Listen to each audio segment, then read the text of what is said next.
Topic है अनुसूचित जाति जनजाति अत्याचार निवारण अधिनियम 1989, ST/SC एट्रोसिटी प्रोटेक्शन लॉ 1989। तो हम लोगों ने इससे पहले जो देखा है अनुसूचित सिविल अधिकार संरक्षण अधिनियम, उसके बाद ये एक्ट लाया क्यों गया। तो उसका बेसिक कारण ये है कि वो जो सिविल राइट प्रोटेक्शन एक्ट था, सिविल अधिकार संरक्षण अधिनियम, उसमें सिर्फ अस्पृश्यता को अपराध घोषित किया गया। कोई व्यक्ति को अस्पृश्यता के आधार पर ही अपराधी घोषित किया गया था उस अधिनियम के तहत। लेकिन हमने देखा कुछ समय बाद कि सिर्फ अस्पृश्यता के आधार पर ही इन लोगों के साथ भेदभाव नहीं किया जा रहा है, और भी कई सारे अपराध हो रहे हैं। और उस अधिनियम में एक विशेष न्यायालय की बात नहीं की गई थी। तो ऐसा एक अधिनियम सोचा गया जो कि डेडिकेटेड इस अधिनियम को लागू करने के लिए एक अलग से न्यायालय की व्यवस्था की जाए, उनके लिए लोक अभियोजक की व्यवस्था की जाए, और जो अस्पृश्यता का दायरा था उसको भी बढ़ाने की बात की गई। उसमें सिर्फ अस्पृश्यता की बात की गई थी, इसमें ब्रॉडर पर्सपेक्टिव में और भी बहुत सारी चीज़ों की बात की गई। इसमें हम वो सारी चीज़ों को देखेंगे। तो इस अधिनियम में जो बताया गया है कि ST और SC के उत्पीड़न रोकने तथा दोषियों पर कार्यवाही करने के लिए विशेष अदालत के गठन को आवश्यक समझा गया और इस अधिनियम को बनाया गया, जिसमें 5 अध्याय और 23 धाराएं शामिल की गई। 5 अध्याय और 23 धाराएं शामिल की गई और एक अधिनियम बनाया गया। तो इस अधिनियम में कुछ अपराध बताए गए। तो हम शुरुआत करते हैं धारा 3 के तहत।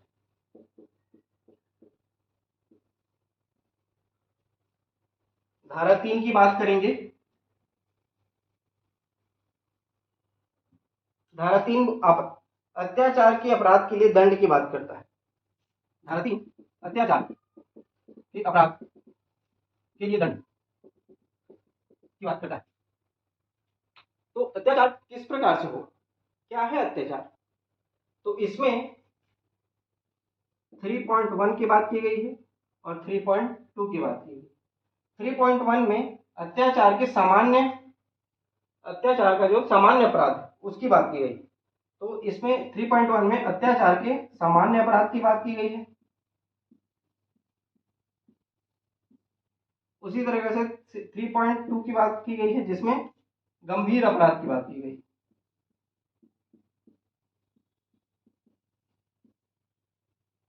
अत्याचार की गंभीर अपराध की बात की गई है 3.2 में, और सामान्य अपराध की बात की गई 3.1। तो 3.1 अगर देखें तो इसमें बताया गया है कि अत्याचार के सामान्य अपराध हेतु दंड, जो कोई व्यक्ति अनुसूचित जाति या जनजाति का सदस्य नहीं है, वह व्यक्ति अनुसूचित जाति या जनजाति का सदस्य नहीं है, लेकिन वह ST और SC के सदस्य के साथ कुछ विशेष प्रकार का व्यवहार करता है। जैसे सामान्य अपराध में जैसे सामाजिक कुछ अपराध बताए गए, जैसे सार्वजनिक तौर पे कोई किसी को उस व्यक्ति पे गाली गलौज कर सकता है, अपमानित कर सकता है, उसको नग्न या अर्धनग्न करके घुमा सकता है, मुंडन कर सकता है, उसके ऊपर कालिक पोत सकता है, जूतों की माला पहना सकता है। इस तरीके से उसके साथ सामाजिक दुर्व्यवहार किया जा सकता है। दूसरा है घर से संबंधित, उसके घर पे कचरा फेंक दिया, उसके लिए घृणित भोजन इकट्ठा किया, अगर उसकी भूमि पर कब्जा कर लिया, इस तरीके से कुछ अपराध होंगे।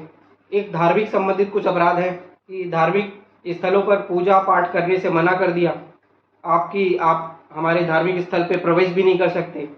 एक घटना है देवदासी प्रथा की बात की जाती है, वो है राजनीतिक अपराध में बात की जाए तो इसमें उसको वोट डालने से मना कर सकते हैं कि आप वोट भी नहीं डाल सकते। उनको चुनाव में खड़े होने के लिए भी मना कर सकते हैं कि आप चुनाव भी नहीं लड़ सकते। इस तरीके से कुछ अपराध सामान्य अपराध की श्रेणी में आते हैं और इनको धारा 3.1 में बात की गई। तो सामान्य अपराध में 3.1 में इस तरीके से बात की गई है। इसके लिए जो दंड की बात की गई वो 6 माह से 5 वर्ष हम लोगों को सिविल अधिकार संरक्षण अधिनियम में 1 माह से 6 माह तक का दंड कारावास की बात की गई थी, लेकिन इसमें दंड बढ़ा दिया गया है और इसमें 6 माह से 5 साल तक के कारावास और साथ ही जुर्माने का भी प्रावधान किया गया है। इसी तरीके से धारा 3.2 जो गंभीर अपराध की बात करता है, वो बोलता है कि मिथ्या साक्ष्य गणना, जैसे हम लोग सूर्या की एक मूवी है जय भीम, उसमें बात की गई है कि जो वहाँ के जो ट्राइबल थे उन लोग को जबरदस्ती किसी झूठे साक्ष्य इकट्ठा करके गलत गलत अपराधों में संलिप्त कर दिया जाता था और उन लोग को फंसा के जेल में डाल दिया जाता था और उनके कभी या फिर उनके घर में आग लगा दिया गया, रिश्ती कर दिया गया। तो इस तरह के जो अपराध हैं वो गंभीर अपराध की श्रेणी में आते हैं, जिसका उल्लेख धारा 3.2 में किया गया है और इसमें जो सजा है वो थोड़ा सा और ज़्यादा है। 6 माह से 7 वर्ष तक की सजा का प्रावधान गंभीर अपराधों में किया गया है और इसके 3.1 में सामान्य अपराध जो है उसके लिए 6 माह से 5 साल तक, लेकिन गंभीर अपराधों के लिए 6 माह से 7 साल तक के जो कारावास की बात की गई। तो ये थी धारा 3 की कहानी। इस तरह से हम धारा 4 की बात करें। धारा 4 में बताया गया है लोक सेवक द्वारा कर्तव्य की उपेक्षा के लिए दंड। लोक सेवक द्वारा कर्तव्य की उपेक्षा के लिए दंड। इस अधिनियम को लागू करने के लिए लोक सेवकों को कुछ कर्तव्य बताए गए। अगर वह लोक सेवक वह कर्तव्य पालन नहीं करता है और वह अपने कर्तव्य की उपेक्षा करता है तो उसके लिए भी दंड का प्रावधान किया गया है। तो सबसे पहले तो बताना पड़ेगा कि आपके कर्तव्य क्या है। तो इस अधिनियम के तहत भी 4.1 और 4.2 की बात की गई। 4.1 में बताया गया है कि आपको दंड क्या मिलेगा, कि आप अपने कर्तव्य का पालन नहीं करते हैं तो आपको दंड क्या मिलेगा। लेकिन वही 4.2 में बताया गया है कि आपके कर्तव्य क्या है। तो लोक सेवक के कर्तव्य की बात की गई है 4.2 में। तो लोक सेवक के कर्तव्य क्या है। अगर कोई व्यक्ति ST/SC का सदस्य है, उसके साथ अपराध हुआ है और वो अपना अपराध दर्ज करने के लिए लोक सेवक के पास आता है, तो लोक सेवक का ये कर्तव्य है कि वह शिकायत को दर्ज करने के बाद उस शिकायत को सामने वाले को पढ़ के सुनाए, अपराध दर्ज करे, पढ़कर सुनाए, FIR दर्ज करे और उसकी एक प्रति सूचनाकर्ता को प्रदान करे, अन्वेषण और उसकी खोजबीन करे, 60 दिन के भीतर विशेष न्यायालय में आरोप पत्र भी दाखिल करे और इस संबंध में पूरा दस्तावेज तैयार करे, उसका अनुवाद करे और जो शिकायत करता है उसको एक प्रति भी दे। तो ये सारे कर्तव्य लोक सेवक के बताए गए। लेकिन जब ये कर्तव्य लोक सेवक नहीं करता तो उसके लिए दंड भी बताया गया है, जो 4.1 में बताया गया। यदि कोई लोक सेवक ST/SC का सदस्य नहीं है और अपने कर्तव्य की उपेक्षा करता है तो उसे दंडित किया जाएगा और ये दंड 6 माह से 1 वर्ष की कारावास की सजा की घोषणा करता है। 6 माह से 1 वर्ष की दंड की बात करता है। इस तरीके से धारा 4 में लोक सेवकों के कर्तव्यों और उसके दंड की बात बताता है।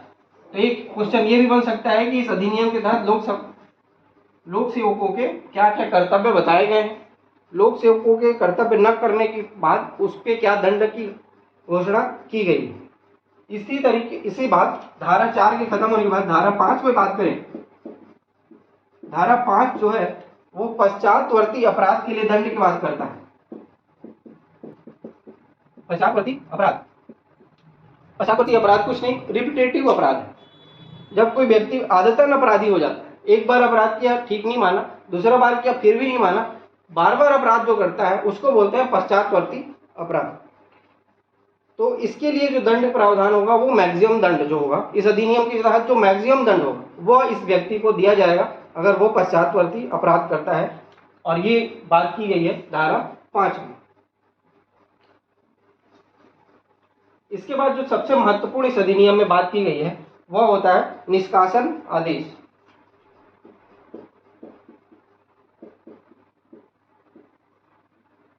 ये इस अधिनियम का सबसे इंपॉर्टेंट पार्ट है, जिसका उल्लेख अधिनियम की धारा 10 में किया गया।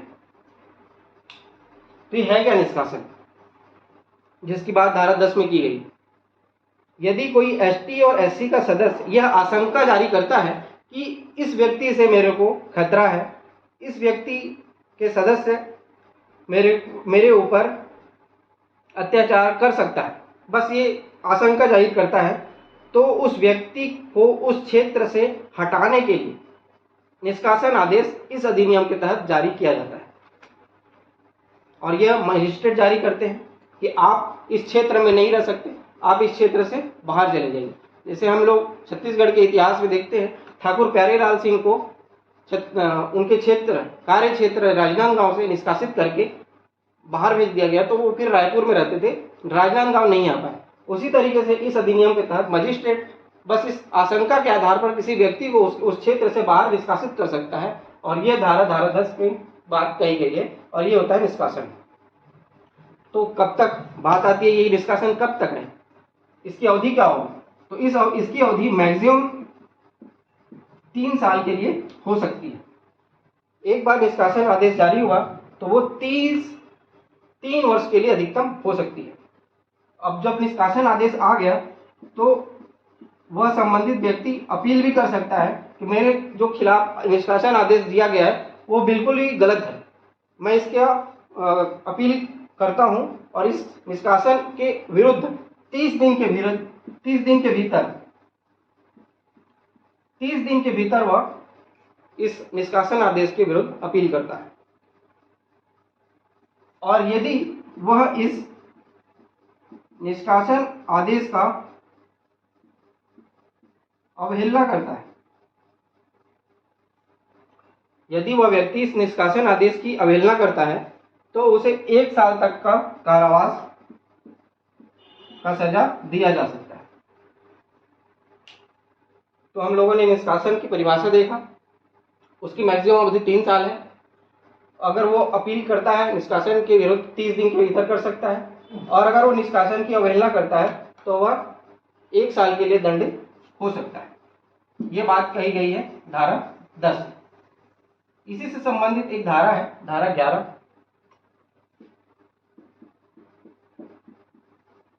धारा 11 बोलता है कि यदि वह व्यक्ति निष्कासित है और वह अपने क्षेत्र में फिर से प्रवेश कर लेता है तो क्या करेगा मजिस्ट्रेट?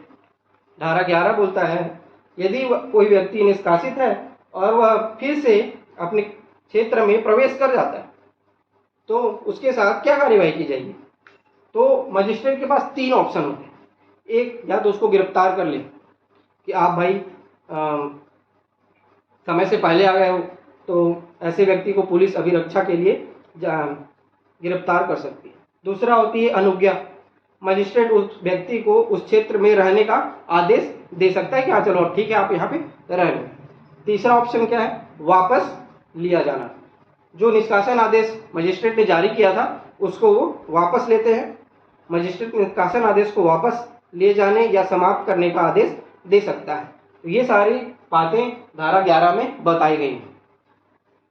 तो ये निष्कासन और निष्कासन के प्रवेश के बाद मजिस्ट्रेट के संबंधित कुछ प्रावधान धारा 10 और धारा 11 में बताए गए हैं।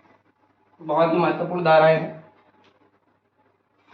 इसके बाद अध्याय 4 की बात करेंगे।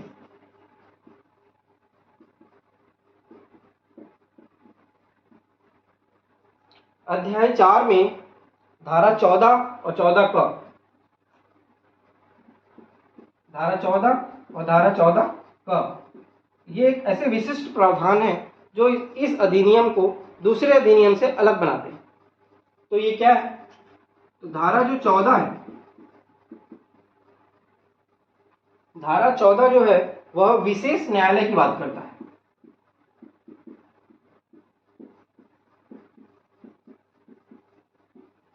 धारा 14 विशेष न्यायालय की बात करता है। अब ये न्यायालय तो ठीक है, समझ में आता है। ये विशेष न्यायालय क्या होता है?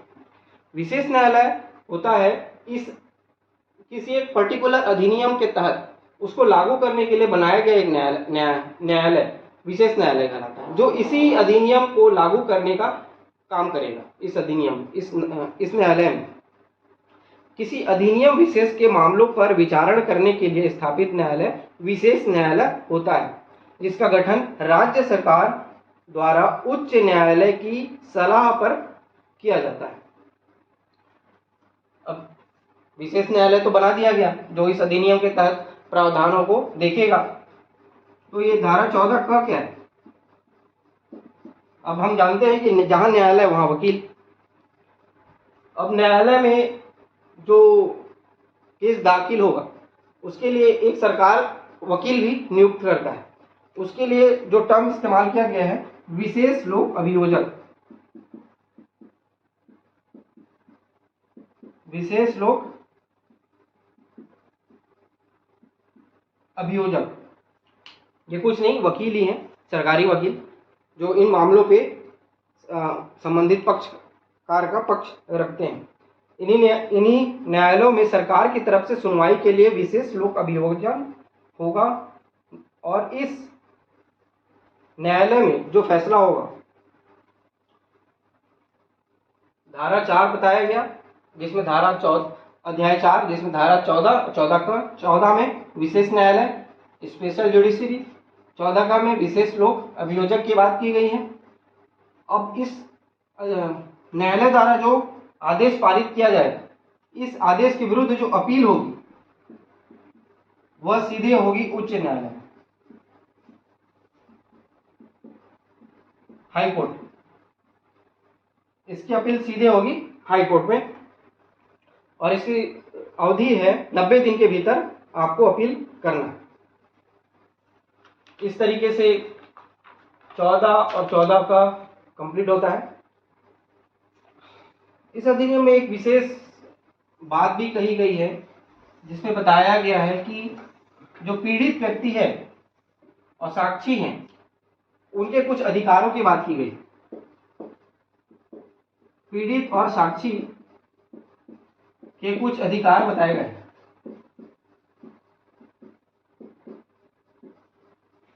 पीड़ित और साक्षी के कुछ अधिकार बताए गए हैं और इनका उल्लेख धारा 15A में किया गया है।